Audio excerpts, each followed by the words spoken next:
And so the president is correcting that wrong, and he has officially ended the Biden administration's war on the cryptocurrency industry, and I think that's the message he sent with this pardon. Just a year ago, I remember talking to folks who would tell me, this election doesn't matter. These are some well-educated, bright, people. They say, whoever the next president ends up being, it's not going to affect me. That's what they would say. If nothing else, the last 9 months should have cured us of that idea. Because the stakes are now clear. We don't need to speculate about the dangers to our democracy. They're here. We don't need to wonder if harm's going to be done to vulnerable people, or whether the public conversation will become meaner and coarser. We're witnessing it. Elections matter. And they matter to you. And they matter to your family.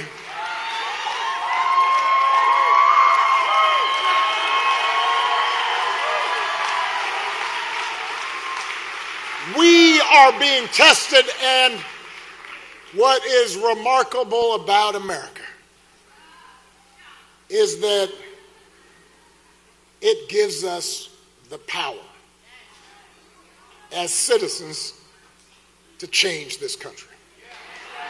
We all have more power than we sometimes imagine. We just got to use it. So if you believe in that better story of America, you cannot sit this one out. Right. Because the emphasis has been on Bitcoin. Yes. Which I like. Yes, you do. Again, I like it as a hedge because I am thinking about my kids, 35 and a 31-year-old, who might get stuck with this bill of the government. And I don't see anybody in the government being tough enough to address it yet. I hope it does happen. But in the interim, if we get into a situation like a Zimbabwe, heaven forbid, or a Weimar, oh my God, or Argentina, I want my kids to be ready. I want to get... Today there's about $4.1 trillion sitting in digital wallets, growing very rapidly. It has caught attention to people around the world. A lot of men and women who are actually fearful of keeping all their money in their currency or storing it in their country where they live. But beyond that, the opportunity for tokenization is probably the most important component of how we are going to see the evolution of the financial plumbing of the world. There's just too many middlemen in so many different areas. Jenny talked about it earlier, but there's just way too many middlemen in the process. And the reality is, if we could tokenize all our ETFs, all $5.3 trillion of our ETFs, and provide that in a digital wallet, you could seamlessly, without fees, going from a digital currency or a stable coin or whatever that may be in your digital wallet and buy bond or stocks. And I believe that is going to be the future. I do believe more transactions are going to be done digitally with authentication of ownership. Now, obviously, should the whole financial system be on one blockchain? What does that mean? How do we protect ourselves? So there are obviously a lot of things we have to address to make that work. But I do see more and more of a future of having more and more financial assets being digitized, sitting in a singularity of a blockchain, and going from cash to stocks to bonds, back and forth, doing that seamlessly. And I do believe that is going to happen sooner, not later. Well, the next big frontier for Chainlink is two things: providing all those oracles, all the data oracles, identity oracles, bridging oracles, compliance oracles, AI oracles, because that's a critical component of those advanced contracts. But now with the CRE, the Chainlink runtime environment, we have an orchestration layer where you can actually write out in code how all those different oracles and all those different chains are defined as a single application. So instead of 20 different pieces of code on 20 different chains and 15 different pieces of code for 5 different oracles, you now have one piece of code that defines that application. Everyone should be unbelievably excited. After XRPL and XRP are over 13 years old, the crypto space is maybe 15 years old. It's all happening now. This space, for the first time, is going mainstream in 2025. Part of going mainstream means that there are people coming on board, incredible institutions here at Swell who are building services, integrating, but they're mainstream by definition because they're doing other things also. And that means for them, a month is super fast, a quarter is fast. And so I think in the crypto space, the timeframes that people are familiar with are just getting pushed out. And there's a little bit of relearning how to interpret the news flow as a byproduct. But I will unequivocally say we've been around for 7, 8 years now. I have never seen it feel as inevitable as it does right now in this year that crypto is arriving to update the financial system and will be a mainstream asset class. Crypto is arriving to update the financial system and will be a mainstream asset class. Welcome to the Crypto Teacher. Don't forget to like and subscribe to the channel. And I come back with that video just to make you think. And make sure you join the Patrons. If you're not a part of the Patrons, make sure you're hitting the Cash App. Also, go like and follow the TikTok. More videos to come. And every time the White House says crypto, we know that just pushes adoption. And we have the President of the United States is pushing every sector of this economy. And then also, him and his family are getting paid. And so should you. And remember, the Crypto Teacher told you. We know the sheep have no clue. And then we have Barack Obama, one of the masterminds when it comes to the Hegelian dialectic. One of the greatest speakers that we've ever heard. Of course, he has to study the speech first. He's not a great talker when it comes off the head. But when he gets an opportunity to study that speech, he is definitely one of the best. And I'm an old man. It doesn't matter whether it's Democrat or Republican. When it comes to the sheep, they get nothing. And the Hegelian dialectic is going to be stepped up between the Democrats and Republicans. But remember what Trump stated. If you don't know, make sure you watch the video I did last night. But he no longer needs Congress in order to push this fourth industrial revolution forward. And then on top of it, he doesn't have to worry about re-election. He's there for an agenda, and that's this new digital economy. And remember, the Crypto Teacher told you. And we have Jim Cramer on Bitcoin. Says he's using it as a hedge due to all this debt. And don't forget, guys, no such thing as debt because you're printing the money off the printing press. But of course, since the sheep fall for it, yes, we have debt. And there's no way they're going to be able to pay back that debt. Right now, we're paying over $1 trillion just in interest. That's how you just bankrupt a country. But what they're going to do is they're going to tokenize it, turn it into equity, and then hand it out to the people. But little do the people know, that money is going to be programmable, telling you what, when, and how to buy. And you have 3 to 6 months to spend it or poof, it's gone. And all this technology, the robots, algorithms, and drones, taking the economy over, which the sheep will have nothing to do. At least they're thinking they have nothing to do because they don't have a connection with the Creator. But those who have a connection with the Creator will be creating, and they're going to benefit off of all this technology. Remember, my people perish from the lack of knowledge, not because it's not there, because they reject it. And we know the Most High has rejected the children, and we can see that in the streets now. But all they need is that crisis in order to bring in all this technology. And we can clearly see how they're going to do it. Unfortunately, we're going to have a black swan that's going to shut down the economy for a little while and have people sitting at home.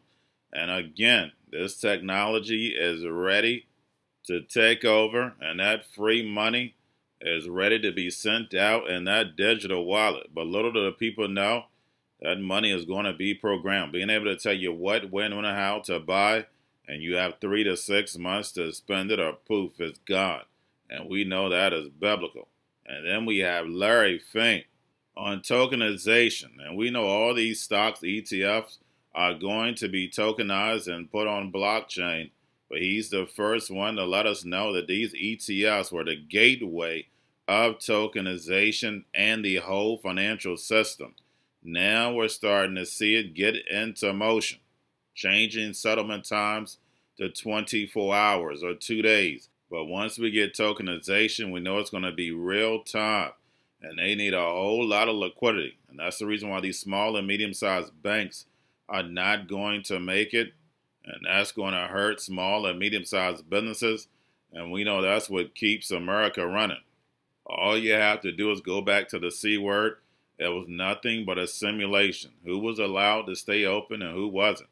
The big corporations were open. Mom and pop had to close, which made no sense whatsoever.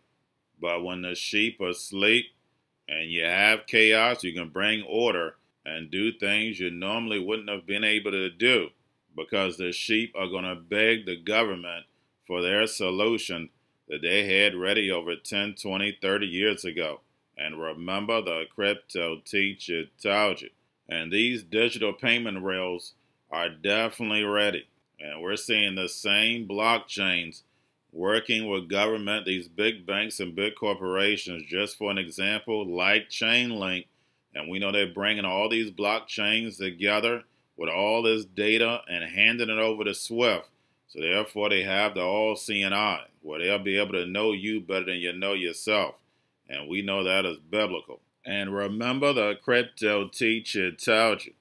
And again, it's order out of chaos. We have plenty of chaos when it comes to this government shutdown, and it's just putting more and more pressure on the economy. Remember, we're in a fragmented world. They have to break up every sector in order to bring in all this artificial intelligence. And now we have air traffic controllers who are about to not get paid.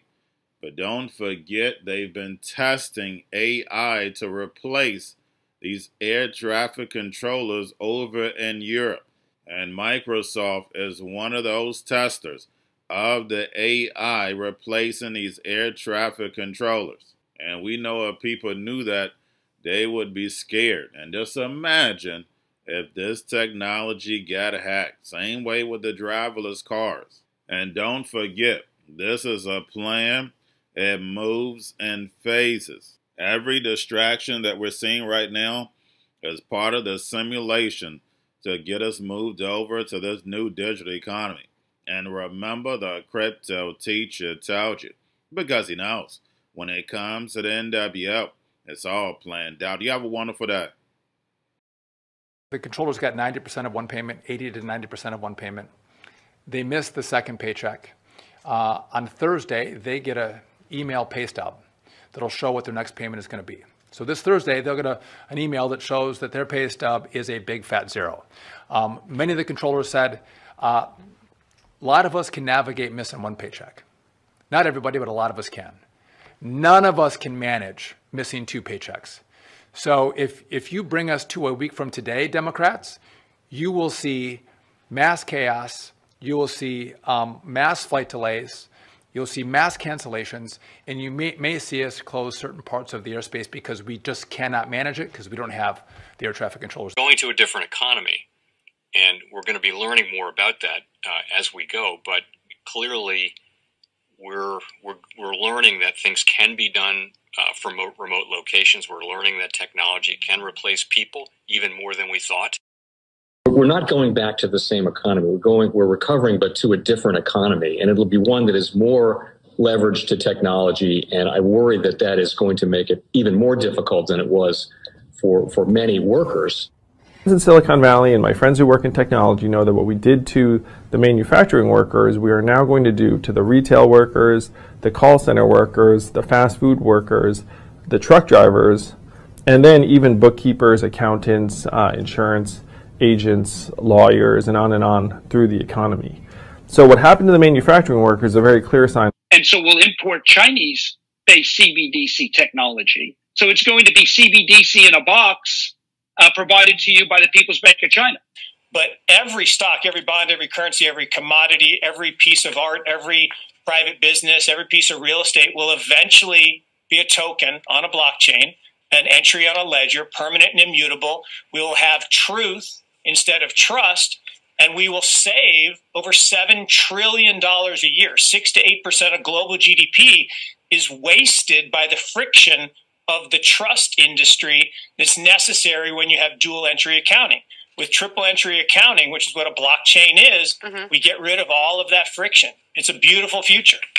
Like what you see in China and their social credit scoring systems, right? If we get identity wrong, it could be a tool to enslave humanity. And if we get it right, it could be a tool to liberate humanity. And as an American, I'm obviously rooting for the one that's on the side of freedom. Bitcoin is an international asset. And also, I do believe the role of crypto is it's digitizing gold. I actually believe this technology is going to be very important.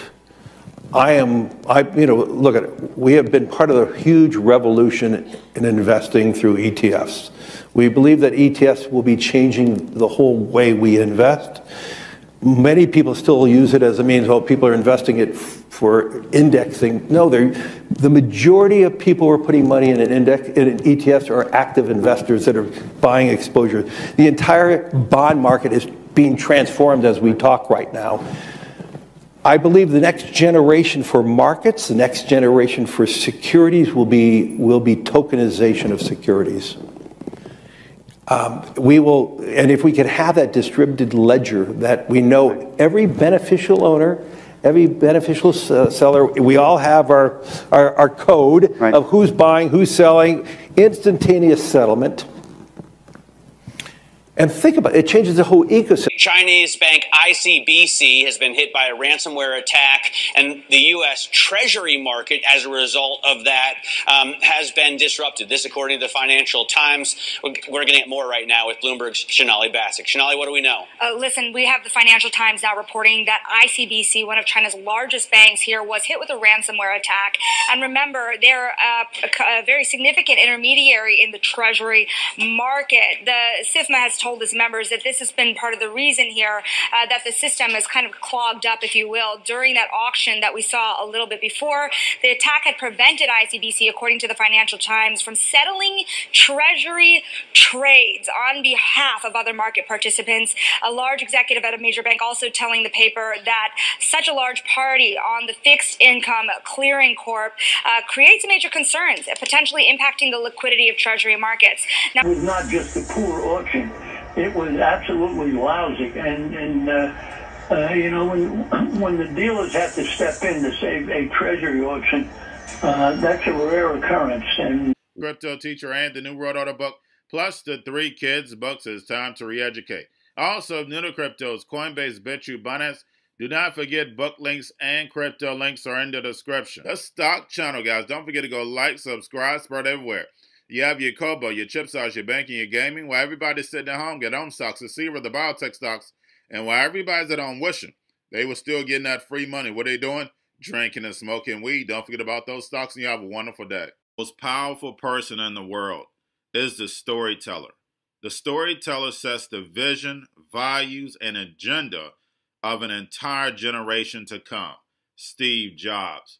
And guys, you know I truly believe in this. When you look at the New World Order, they're the storytellers. And that's the reason why I wrote my New World Order book. But guys, now it's time to change the current generation. And I wrote 3 kids books. You know I love the Trinity because I understand the power that's in it. So I have 3 books. We have an opportunity to change the generation, to educate, not just me, but I want to show you that I take action on a daily basis. And I want you to take action on a daily basis. Whether it's your job, whether it's in your community, we have an opportunity right now to educate the masses. I posted this on my Twitter account. Please share, but this is a short clip of the 3 books. There's going to be a clothing line and action figures. Please get these books for your kids, nephews, cousins, friends, so therefore we can start the re-education now. Because as we see, the fourth industrial revolution foundation is definitely here. Robots, algorithms, drones, taking humanity out the picture. We have to re-educate. But let's get into the video. Part 1. King Joshua and Grandma Tam save the village. Part 2. King Joshua and Grandma Tam save New York from COVID Stories 3. Part 3. King Joshua and Grandma Tam goes to China. It's mandatory to get part 1, part 2, and part 3 of this series. It's time to re-educate Generation Z.